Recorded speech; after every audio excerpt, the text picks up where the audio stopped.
Hola, ¿qué tal? Mi nombre es Rocío Ponce y estás en el camino del autista. En este capítulo voy a hacer un pequeño glosario porque considero que hay muchas palabras técnicas que si no estás introducido dentro de la neurodivergencia o si no has leído mucha documentación al respecto de autismo, TDAH, altas capacidades, etcétera, hay cosas que se te pueden escapar de las manos. Entonces considero que es importante esta pequeña ayuda que a mí me hubiera gustado tener al principio cuando empecé a investigar. Voy a ir nombrando palabras que creo que son consecuentes e importantes dentro de un pequeño subgrupo para que se puedan entender entre ellas, para que entre unas y las otras se puedan entender mejor los conceptos. Y en la descripción del vídeo lo pondré todo en forma alfabética. Bien, uno de los primeros términos que creo que es importante que sepamos es neurodiversidad. ¿Qué significa esto? Pues se refiere a todas esas personas que tenemos diferentes tipos de mente y la idea de que no hay solo un tipo y que no solo un tipo es el correcto. Hablando de esto, pues podemos incluir también la palabra neurodivergencia. La neurodivergencia, como habíamos hablado anteriormente, es una forma cerebral de funcionar diferente a la que se supone que es la típica. Por ejemplo, el autismo, el TDAH, la dislexia, la descalculia, etc, etc. Pero ¿y entonces qué es ser neurodivergente? Como podréis deducir, ser neurodivergente es ser una persona con un cerebro que no funciona como el grosso modo de las personas. Por ejemplo, las personas que tenemos TDAH, las personas que tenemos altas capacidades, dislexia, lo mismo que he dicho antes. Y siempre que hablamos de eso, para diferenciar, hablamos de neurotipismo, ¿no? Del neurotípico. ¿Qué es un neurotípico? Pues una persona que tiene una manera de funcionar, hablando de lo cerebral, típica. Entonces, que está en el grosso modo de lo que se supone es común. El neurotipo es la manera concreta de funcionar que tenemos cada uno. Otra palabra que quizás también hayas oído mucho es alista. Alista se refiere a las personas que no son autistas. Y aquí yo quiero añadir dos palabras más que, aunque no son tan comunes, me gustan los términos y creo que son importantes, como sería neuroqueer, que se refiere a las identidades que entran dentro de lo queer y a la misma vez son neurodivergentes. Y una palabra que también me gusta mucho es el autigénero, que es cuando uno se define a través del autismo. En cuanto al autismo y al diagnóstico, creo que es importante empezar por el espectro autista. ¿Qué es espectro?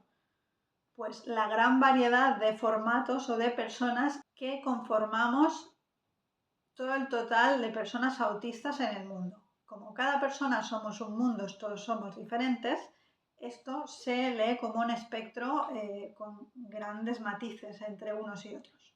Luego, en cuanto a definición del autismo, también tenemos autismo tipo 1, tipo 2 y tipo 3.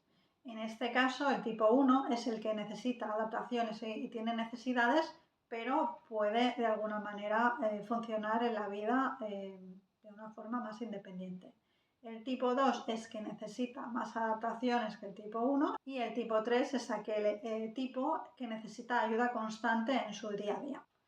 Por otra parte, también tenemos Asperger, que es una manera que había antes de llamar al autismo de tipo 1, pero por las connotaciones que el mismo propio nombre tiene, se decidió en el DSM-5 dejar de usarlo y se incluyó simplemente en el trastorno del espectro autista. Y el diagnóstico tardío es cuando te diagnostican o descubres que eres neurodivergente cuando ya eres mayor, o sea, cuando ya estás fuera de la infancia, ya sea en la adultez o en la adolescencia.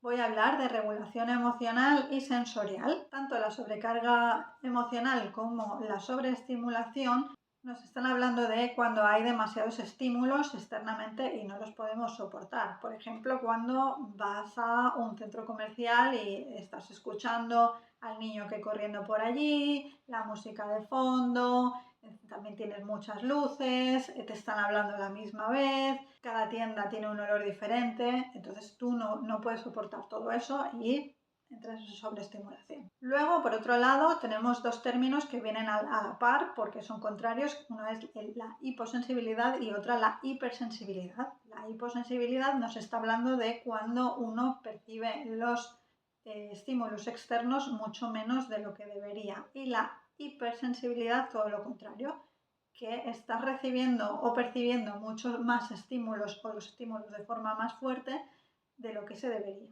Un ejemplo de hipersensibilidad es cuando entras, por ejemplo, en un sitio con una luz blanca y esa luz te molesta mucho. Y un ejemplo de hiposensibilidad es cuando, sin darte cuenta, te das contra la esquina de una puerta y luego te sale un morado y no sabes por qué. La desregulación emocional nos está hablando de cuando tenemos tanta emocionalidad que no la podemos controlar. Entonces eso nos abruma. También en esta sección es importante señalar los tres tipos de crisis autista, que serían el shutdown, el meltdown y el burnout. El shutdown nos habla de un bloqueo, de cuando estás tan estimulada que tu cuerpo decide parar, se bloquea y tú ya no puedes funcionar, se para directamente. El meltdown nos habla de una situación en la cual tú estás tan sobreestimulado que hay una explosión que de alguna manera tú tienes que exteriorizar. Por ejemplo, cuando los niños pequeños entran en rabieta porque están tan mal emocionalmente o sensorialmente que no pueden sostener la situación. Entonces lloran, gritan, patalean, etcétera, etcétera.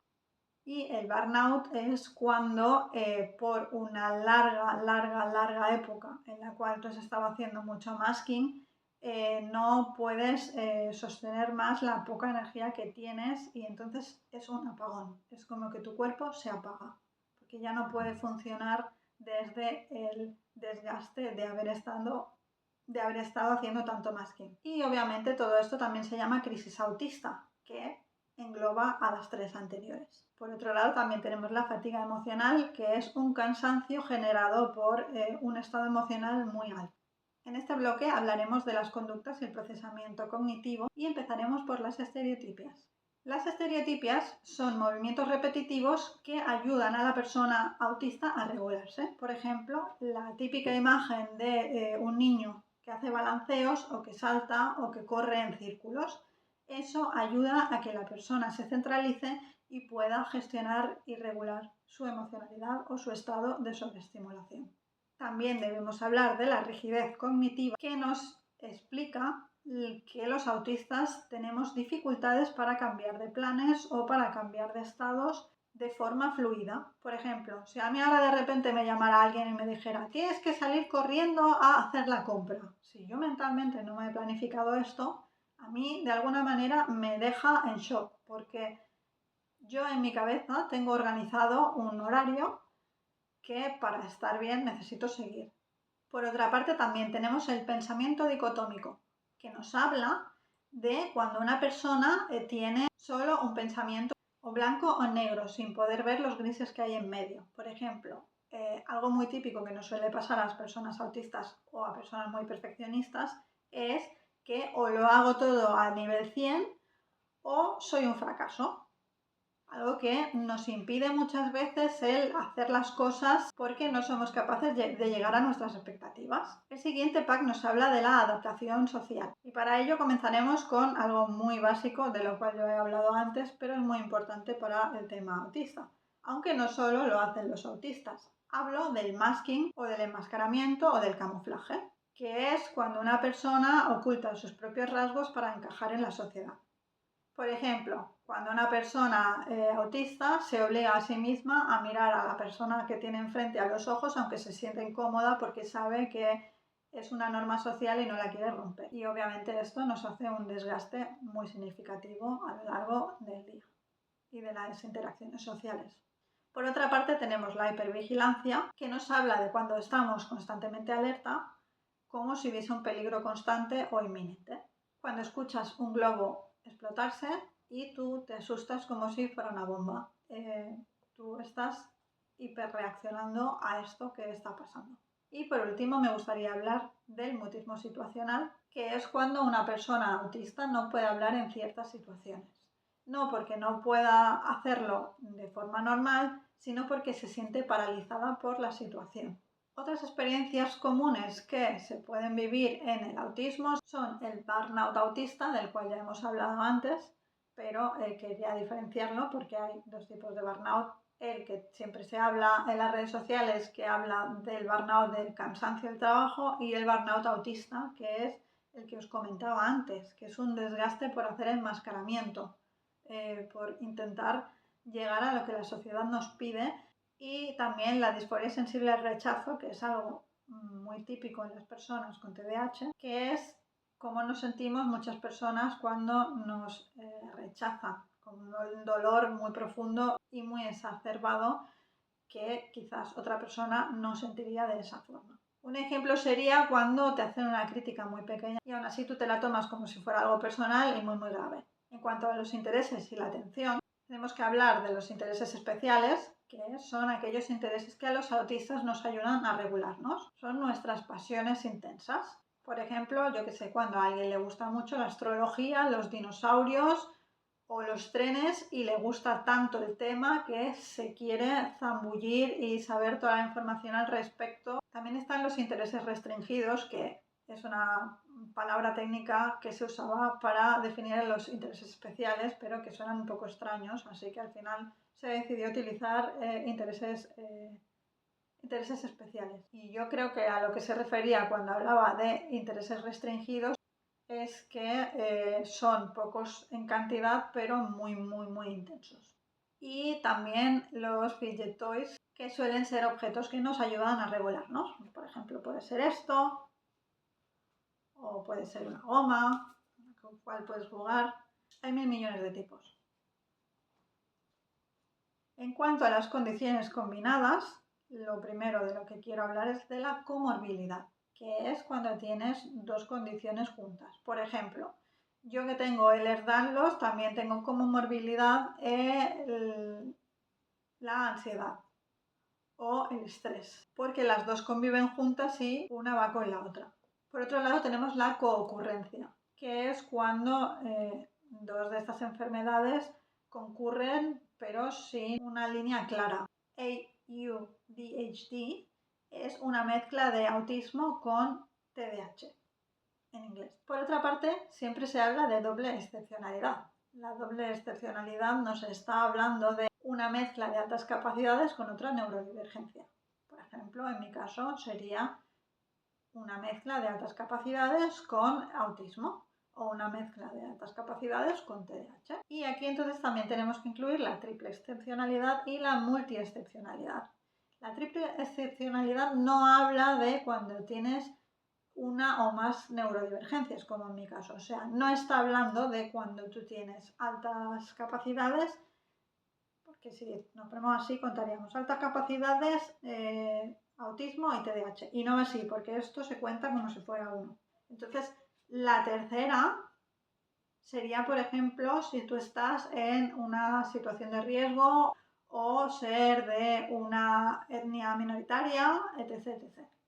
Y multi es que tienes más de uno. Ese sería, por ejemplo, el caso de cuando hablas de altas capacidades, TDAH y autismo. Eso es multi. Y por otro lado también se habla mucho de superdotación, que es cuando hay una alta capacidad intelectual muy grande, muy alta. En cuanto a la sociedad y la accesibilidad, la primera palabra es discapacidad, que es cuando tenemos algún tipo de limitación porque el entorno no nos incluye. Por ejemplo, en el caso de una persona autista es cuando la sobrecarga sensorial hace que tú no puedas funcionar en un mundo muy saturado de información.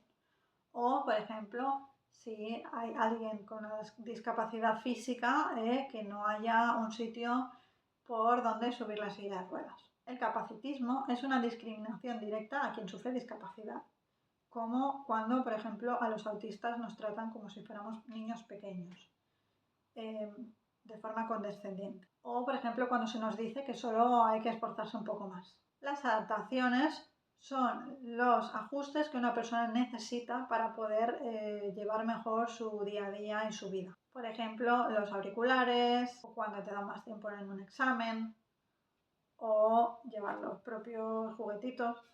Y por último, no querría irme sin comentar la teoría de las cucharas, ya que es una teoría de la cual yo siempre estoy hablando y creo que es importante conocerla.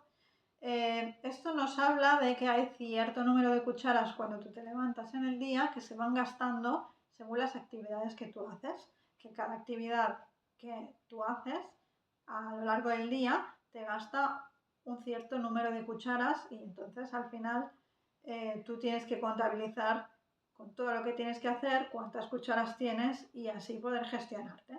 Es como una manera muy clara de ver cuánta energía tienes y cuánta energía puedes gastar según las cosas que tengas que hacer en ese día. Por ejemplo, ducharse puede costar 2 cucharas y a lo largo del día tengo 10. Pues si yo me ducho al principio del día, lo que haré será descontar esas 2 cucharas y si me quiero duchar al final del día tendré que tener en cuenta que necesito esas 2 cucharas para ducharme. Hola, Rocío del futuro, que me he dejado un par de cosas que quiero añadir. La disfunción ejecutiva es cuando tienes imposibilidad de organizarte, que eso pasa mucho en el TDAH. Seguramente si habéis visto mis vídeos sabréis de lo que hablo. Y la alexitimia es cuando no sabes interpretar emociones, ya sean tuyas o de los demás. El DSM-5 es un manual por el cual los profesionales tienen la capacidad de diagnosticar, que es donde viene lo que se supone que son las cosas clave para detectar el autismo. Y bueno, esto es todo. Espero no haberme dejado ninguna palabra. En todo caso, si pensáis que sí, por favor, dejádmela en comentarios y haré un segundo vídeo con más glosario neurodivergente y así poder tener toda la información junta en un par de vídeos y que se pueda visualizar cuando sea necesario. Si os ha parecido interesante esta información, os agradecería que os suscribierais y le dierais like a este vídeo. Eso es todo, un saludo y hasta el próximo vídeo.